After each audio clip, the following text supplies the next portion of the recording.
मधु कश्यप का नमस्कार। ओम नमः शिवाय। श्री शिव पुराण कथा प्रथम खंड 14वां अध्याय।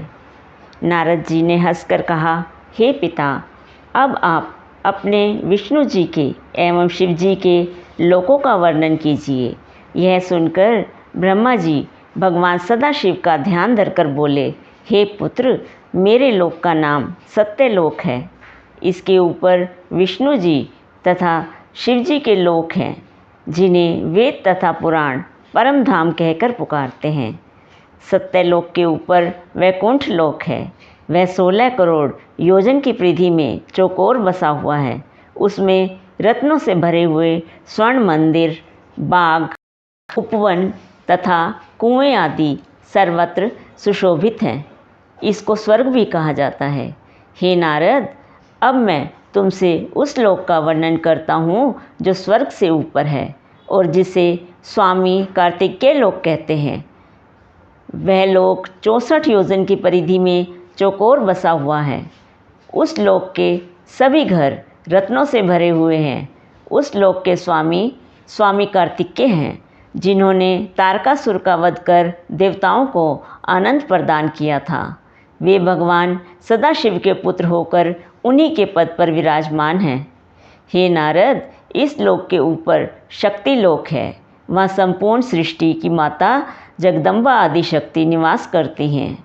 वहाँ इंद्र आदि देवता जगन माता की सेवा करते हुए उनके चरणों का ध्यान धरते रहते हैं। हे पुत्र, तुम्हें यह जान लेना चाहिए कि इस सृष्टि के संपूर्ण प्राणी उन आदि शक्ति की कृपा से ही ठहरे हुए हैं। वे जगदम्बा भगवान सदाशिव की अर्धांगिनी हैं। उन्हीं के अंश द्वारा मेरी पत्नी ब्राह्मणी विष्णु जी की अर्धांगिनी लक्ष्मी एवं स्वाहा, स्वधा, सिदा, विश्वा तथा इंद्राणी की उत्पत्ति हुई है। वह शक्ति लोक भली भांति सजा हुआ है। हे नारद, शक्ति लोक के ऊपर शिवलोक है। वहाँ किसी को चिंता और मोह नहीं व्यापते हैं। जिस स्थान पर भगवान सदाशिव का सिंहासन है, वह स्थान परम मनोहर है। शिव जी के बैठने का सिंहासन रत्नों से जड़ा हुआ है। उसके पास ही शिव जी के तथा भगवती आदिशक्ति के अनेक निवास एवं विहार स्थल बने हुए हैं। उस शिवलोक का विस्तार 256 करोड़ योजन है। उस लोक के बीचों बीच अत्यंत सुंदर, पवित्र तथा सब प्रकार की चिंताओं को नष्ट करने वाला भूत भावन का मुख्य निवास स्थल बना हुआ है। उन त्रिशूल पाणी शिव जी द्वारा ही मेरी, विष्णु जी की तथा रुद्र की उत्पत्ति हुई है। वे सबके स्वामी, स्वाधीन तथा एक रूप हैं। उसी शिवलोक में शिव जी की श्रेष्ठ गौशाला बनी हुई है, जिसे गोलोक कहकर पुकारा जाता है। उसके स्वामी श्री कृष्ण जी तथा श्री राधिका जी हैं। ओम नमः शिवाय। 15वां अध्याय। सूत जी ने कहा, हे ऋषियों, ब्रह्मा जी के वचन सुनकर नारद जी अत्यंत प्रसन्न हो प्रेम एवं सुख रूपी समुद्र में गोते लगाने लगे। फिर प्रेम पूर्वक इस प्रकार बोले, हे ब्रह्मा जी, आपने जो शिवलोक का सर्वोच्च स्थान देकर उसका वर्णन किया है, उसे सुनकर मुझे बहुत प्रसन्नता हुई है। परंतु मेरे मन में एक संदेह उत्पन्न हुआ है।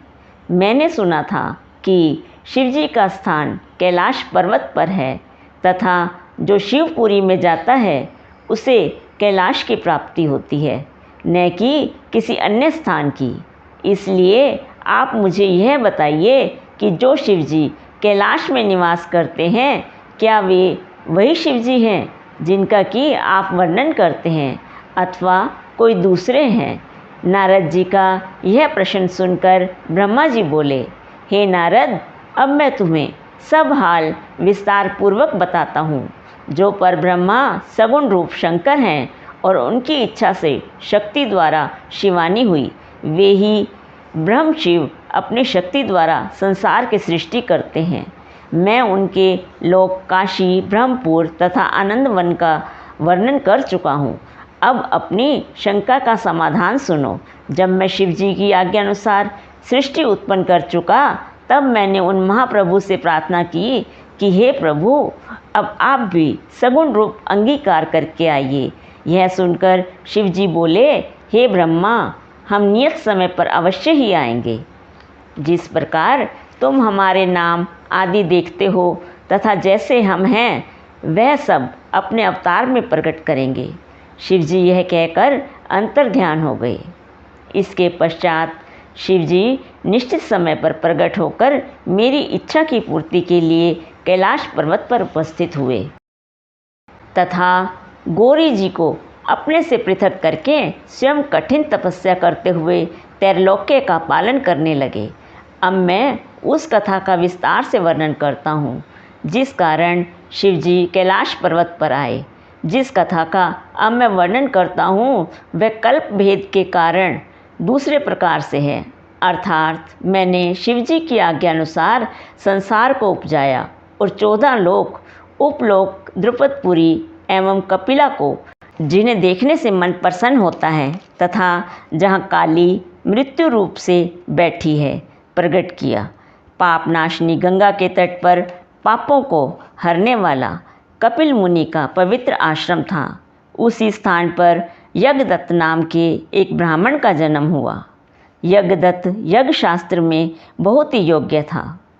उसको वहाँ के राजा ने बहुत सा धन दिया। वह वाग्मी, शुद्ध हृदय, शीलवान, वेदों में निपुण, परम उपकारी, उदार तथा शिवजी का परम भक्त था। उसकी स्त्री अत्यंत पवित्र, पतिव्रता, गृह कार्य में निपुण तथा अच्छे कार्यों को करने वाली थी। कुछ समय पश्चात उसके एक पुत्र उत्पन्न हुआ। उसका नाम उन्होंने गूढ़निधि रखा। गूढ़निधि ने थोड़े ही दिन में अनेक विद्याएं सीख ली, परंतु कुछ दिनों के पश्चात वह कुल की रीति छोड़कर बुरी रीति पर चलने लगा। उसने बुरे मनुष्यों की संगति की।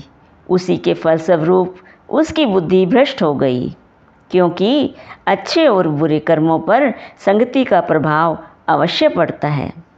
गूढ़निधि उस अज्ञान अवस्था में बुरे लोगों के संपर्क में आया। धीरे धीरे उसके सब धर्म नष्ट होने लगे। वह वेदों के विपरीत कर्म करने लगा। वह बड़ा छली तथा जुआरी हो गया।